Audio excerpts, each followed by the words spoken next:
Allah lah yang menghindarkan dari tipu daya mereka. Dia yang gak pernah melihat Rasulullah SAW, tapi dia mengimani Rasulullah SAW. A'udzu billahi minasy syaithanir rajim. Bismillahirrahmanirrahim. Wa kaifa takfuruna wa antum tutla 'alaikum ayatullahi wa fiikum rasuluh wa man ya'tasim billahi faqad hudiya ila siratin mustaqim.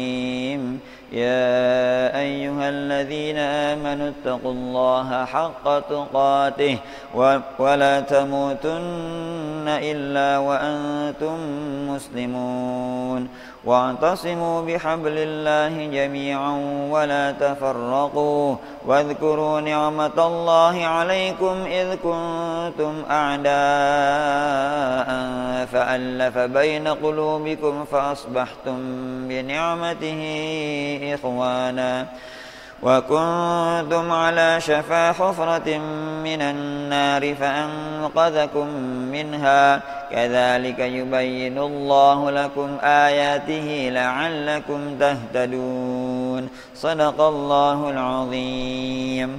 Surah Ali Imran 101-103. Jemaah sekalian, artinya adalah, dan bagaimana kamu sampai menjadi kafir padahal ayat-ayat Allah dibacakan kepada kamu dan Rasulnya Muhammad pun berada di tengah-tengah kamu.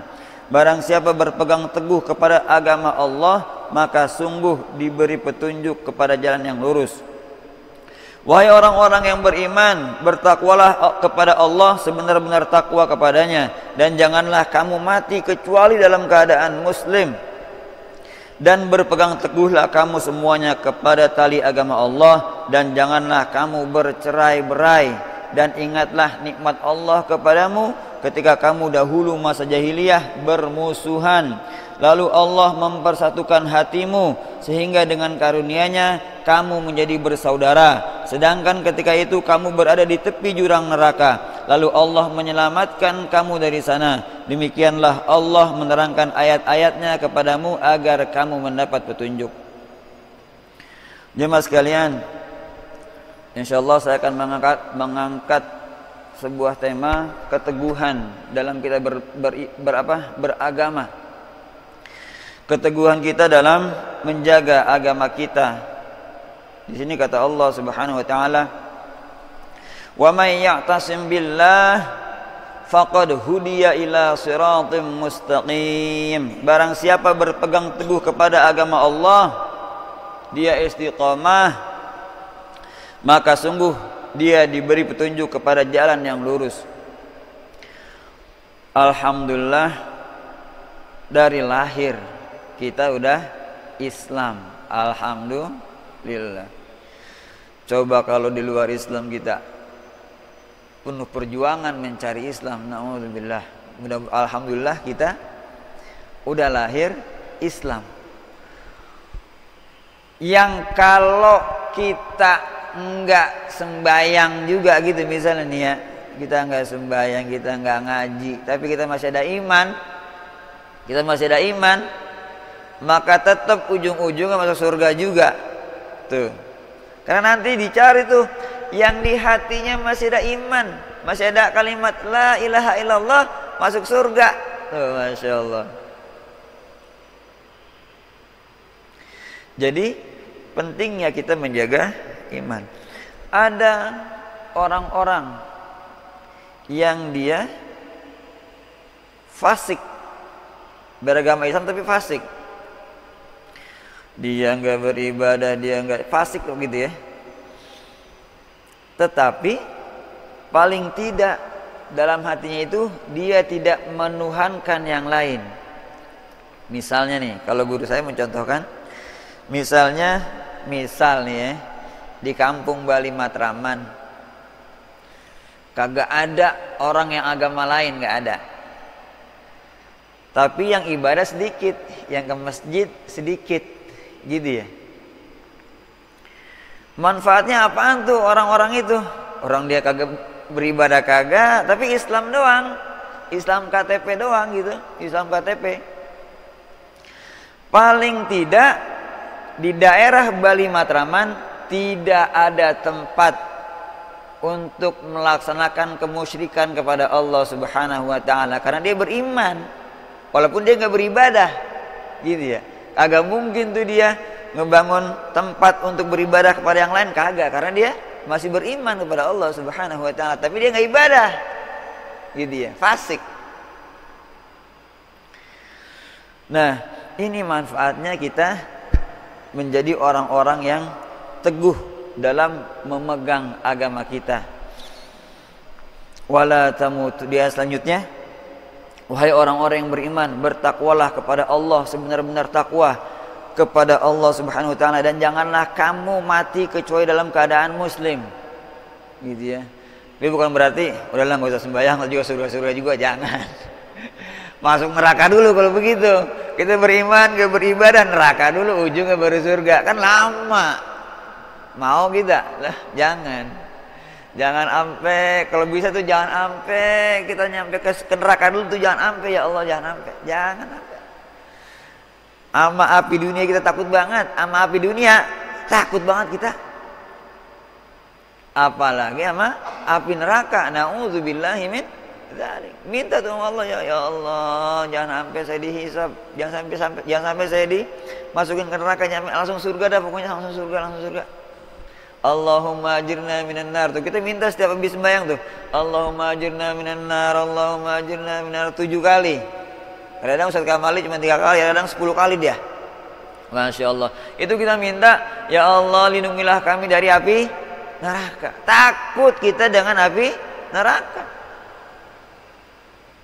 Jamaah sekalian, dalam melaksanakan ibadah ini, dalam memegang teguh agama ini, sudah dicontohkan oleh para salafun saleh, oleh para nabi dalam memegang keteguhan dia dalam beragama. Banyak contohnya, banyak banget. Contohnya banyak betul. Nabi Ibrahim, diapain beliau? Dibakar.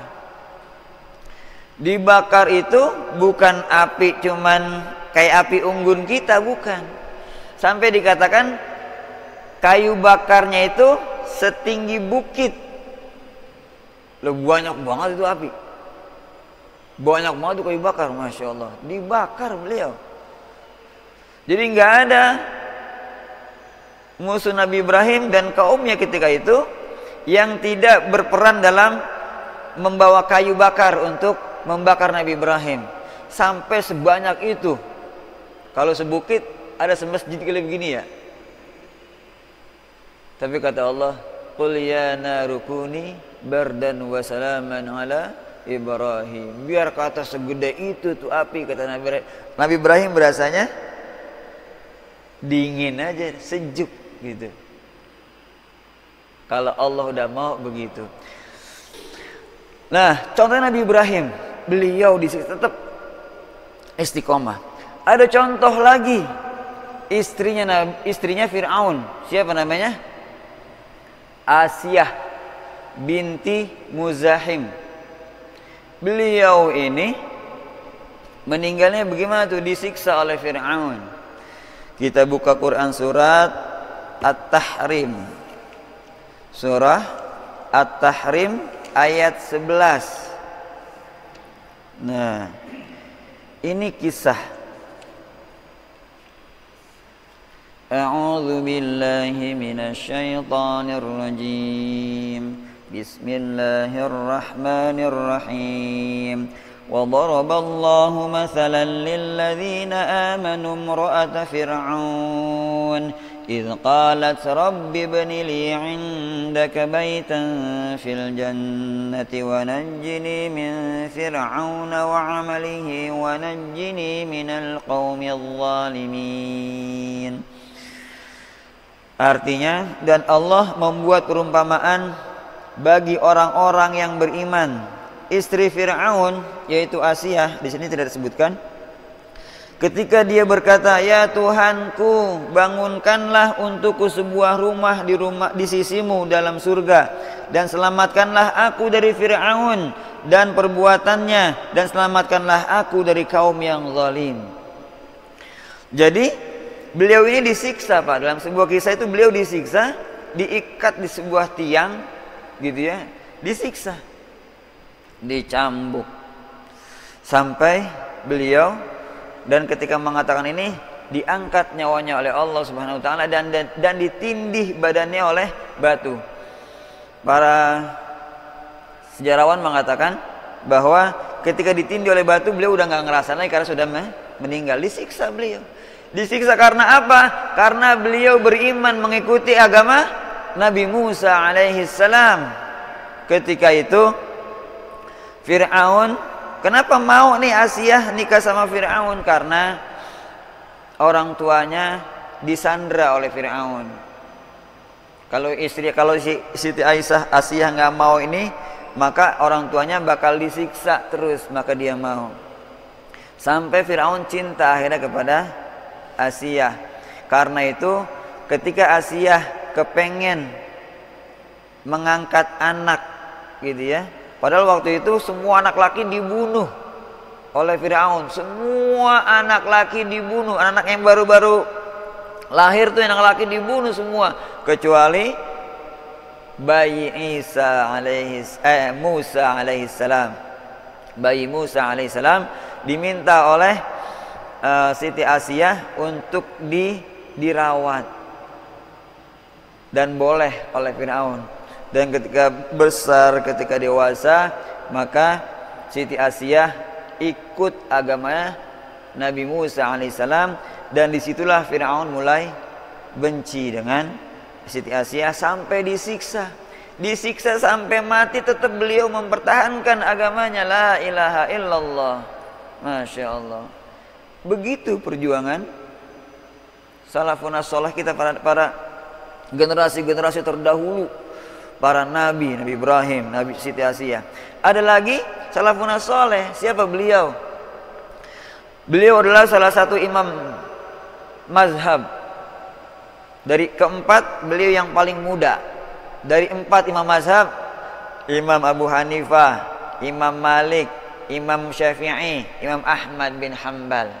Beliau adalah ahli hadis dan juga ahli fiqih. Beliau punya kitab hadis Musnad Imam Ahmad gitu ya. Dalam fikihnya beliau adalah pendiri mazhab Hambali. Nah, beliau ini, ya Allah, beliau bertentangan pendapatnya dengan raja ketika itu, Al-Ma'mun. Kata raja yang sudah terpengaruh dengan paham Mu'tazilah bahwa Al-Quran, kalau kata mereka itu makhluk, jemaah sekalian. Al-Quran itu makhluk, dan dikumpulkan semua ulama oleh raja ini untuk mengikuti pendapatnya bahwa Al-Quran adalah makhluk. Salah satu yang menolak adalah Imam Ahmad bin Hanbal. Beliau tuh ulama besar ketika itu, ulama besar. Beliau tidak mau mengatakan bahwa Quran atau kalamullah adalah makhluk Allah. Kita masih bingung, kenapa sih kok dibilang gak mau? Karena kalau dikatakan Al-Quran makhluk Allah, bisa jadi Quran salah nih. Kan kalau makhluk bisa salah, gitu ya. Tapi kalau Quran sebagai kalamullah, dia nggak bakal salah.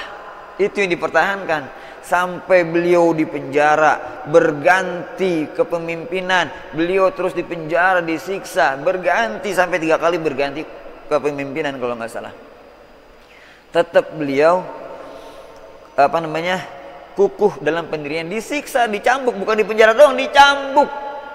Sampai beberapa tahun beliau dibebaskan, itu cambuknya, bekas cambuknya masih basah di punggungnya, Masya Allah. Seberapa keras tuh siksaannya. Tapi beliau tetap tidak mau mengatakan bahwa Quran adalah makhluk Allah, karena fatal akibatnya kalau beliau mengatakan. Beliau berpendapat juga bahwa Quran adalah atau kalamullah adalah makhluknya Allah Subhanahu wa taala. A'udzubillahi min dzalik. Maka beliau bersikukuh bahwa Quran adalah kalamullah dan dia nggak akan salah, gitu ya. Coba kalau ketika itu Imam Ahmad bin Hanbal mengatakan Quran adalah makhluk, maka bisa jadi Quran ini salah, orang makhluk gitu ya. Masya Allah. Itu contoh-contoh orang yang teguh dalam memegang agama. Contoh-contoh orang yang teguh dalam memegang agamanya.